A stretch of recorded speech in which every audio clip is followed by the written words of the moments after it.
Stepping into that cell, it felt like I lost all hope. You could smell the concrete, the isolation, the loneliness. And I knew in my heart that I would die here.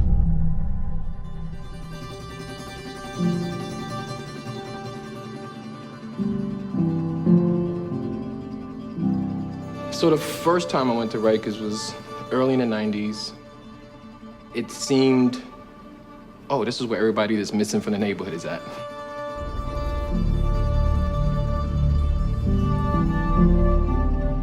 My story isn't unique. There's many kids growing up in environments that aren't safe, that aren't conducive to success. And they fall into the narrative that society has given to them. And that's the way I saw myself. I'm 15 years old and I'm already going to prison.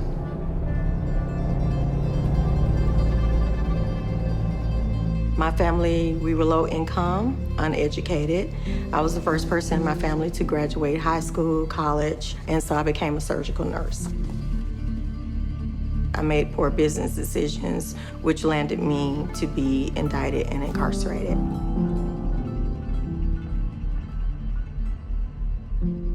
My sentence was 78 months. My charges were health and bank fraud. I was charged as an adult at the age of 15, sentenced to 12 years in the Department of Corrections. I ended up serving 12 years inside. Psychologically, you have to prepare yourself to survive there. In a place like prison, violence is the norm.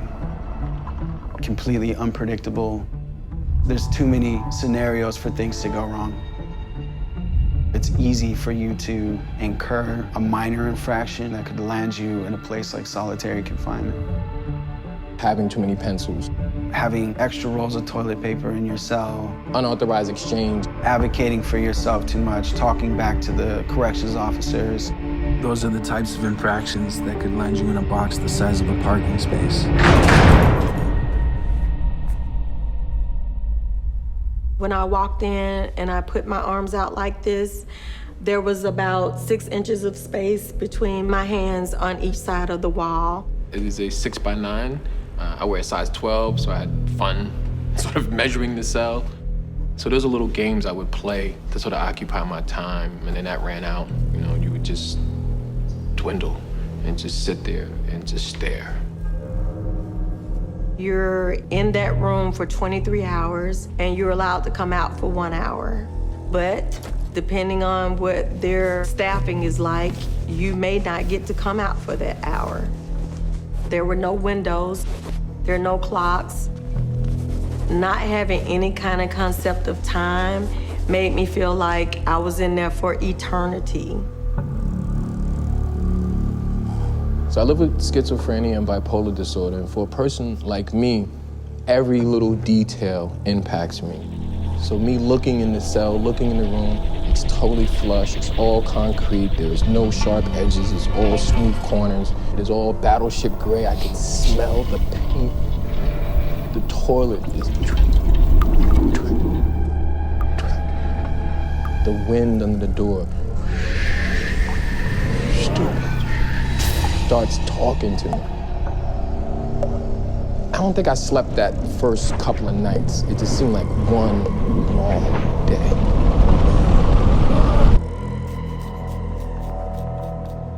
The problem with solitary is that you actually don't know how long you're gonna be there. 14 days could easily turn into 14 months. There's an endless amount of things that people try to do to occupy their minds. For me, it was important to build a routine because without the routine, then my mind would take me to places I didn't want to go. I'd have really intense nightmares that gave me anxiety throughout the rest of the day.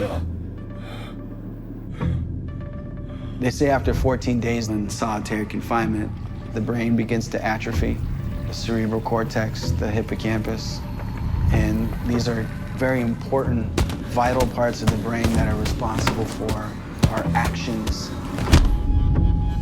your behavior becomes more erratic, more violent, more disruptive, more unpredictable.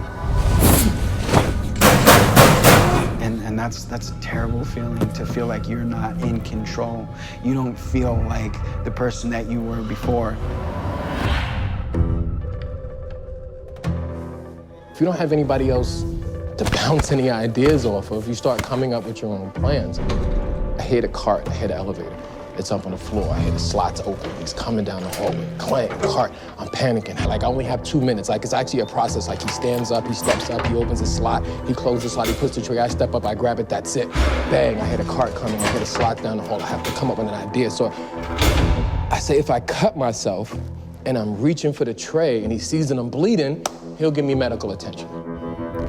Because in my mind, I'm replaying this whole scene. I have nothing else, I have no other input. Nobody else saying, dude, you're talking about cutting yourself. It's me talking to myself. And so I have a fine for cutting myself because I am destroying state property, which of course is me.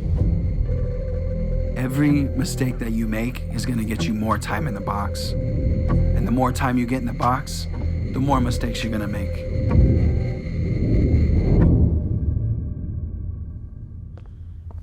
When I felt like things were getting too overwhelming, I would do what's called a cell extraction. It is essentially covering your window so that the corrections officers can't see you. And therefore, they'd have to suit up and extract you from your cell. What it really is they can come in there and beat the shit out of you.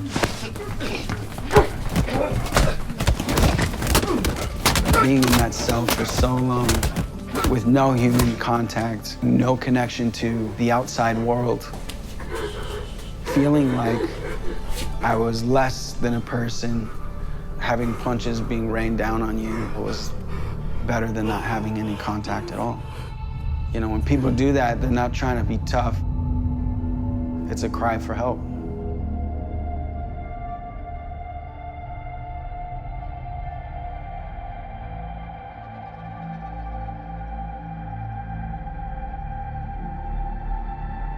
I found out that I was pregnant. And they explained to me that there was nothing that they could do for me, that the facility was built for men, intended for men. They never intended to have any females there, and definitely not a pregnant woman.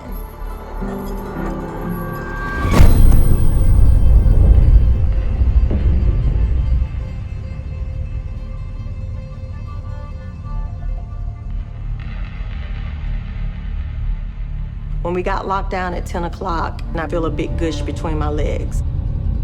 I'm really afraid for my baby, and my reaction is to just lay back down, squeeze my legs as tight as I could. I just remember her screaming through the crack of the door, "Something's wrong with Pam and her baby."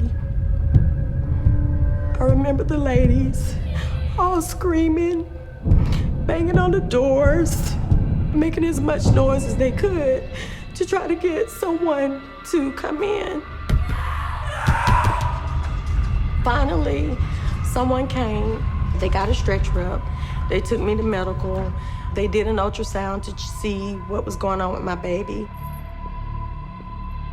And the nurse told me that there was no baby there, that I had passed it. So she looked to the officers and she asked them, "Where's the linen? Where's the things that she bled on?" And they told her they threw it in the trash.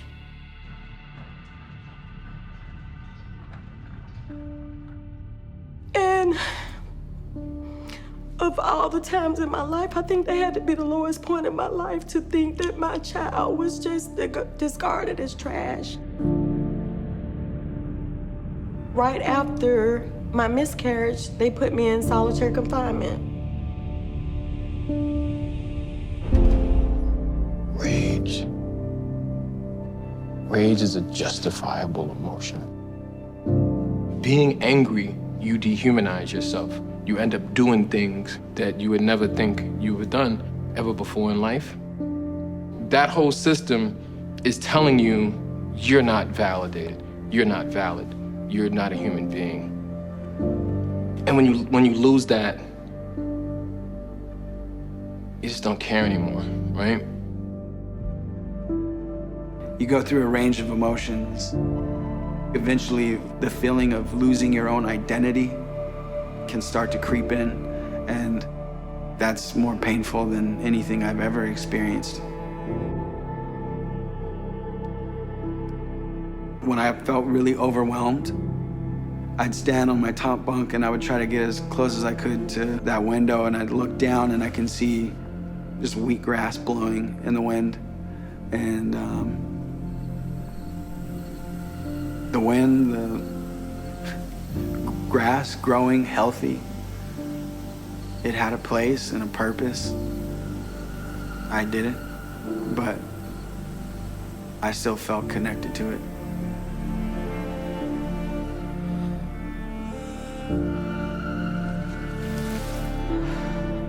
I was basically trying to assume responsibility for everything that was happening to me.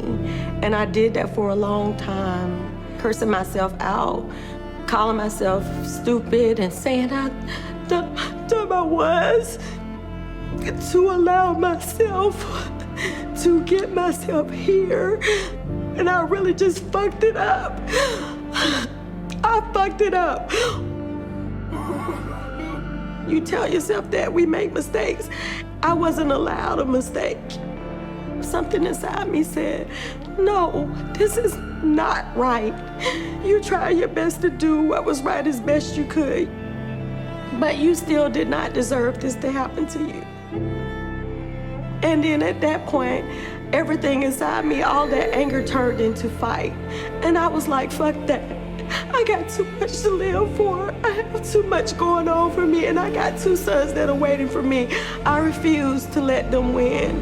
I'm gonna fight. I'm gonna do this. I'm gonna do whatever it takes to get myself out of here and get back home.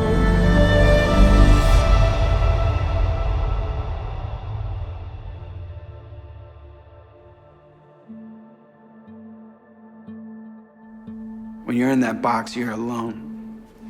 But I really knew what it meant to be alone when I was released, and I can stand in a room full of people and still feel alone.